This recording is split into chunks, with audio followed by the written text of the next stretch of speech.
Бүгінгі дайындайтын тамағымыз дұрыс тамақтану овсяный блин. Егер де дене бітіміңізде артық салмағыңыз болса, осы овсяный блинді бір айда жасап жепсеңіз 7 килограммға дейін тастайсыз.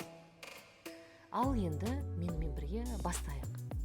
Құрамына жұмыртқаны жақсылап араластырып, оның үстіне сүтті қосып, тұзды да қосып бірге бір келкі араластырып аламыз.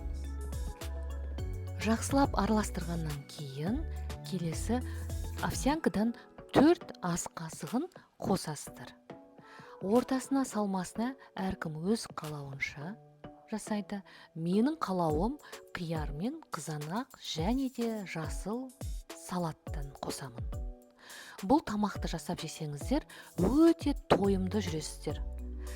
Ал енді пісіруді бастайық. Ысып тұрған табаны аздап майлап аласыздар да, қоспамызды қосып, бір жағын 5 минут, екінші жағын аударғанда тағы да бір 5 минуттай пісіріп алсаңыздар, бар жоғы осы тамақты пісіргенге сіздерге бір 10-15 минут уақыттарыңыз кетеді. Қоспамыздың бетін бәрі бір жерге жиналып қалмау үшін тегістеп жібергендеріңіз дұрыс. Бір жағы міне пісіп болды, мен екінші жағын ауыстырдым.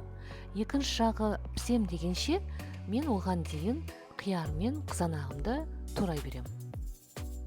Егер де сіздер тәттіні жақсы көрсеңіздер, ортасына, салмасына сіздер сыр мен бананды қойып жесеңіздер, шаймен ішкенге өте жақсы. Күнделікті асымызды осындай дұрыс тамақтанумен әдетке айналдырсақ, онда біздің денсаулығымызға да өте жақсы болушы еді. Мінекей овсяный блин дайын болды, пісіп.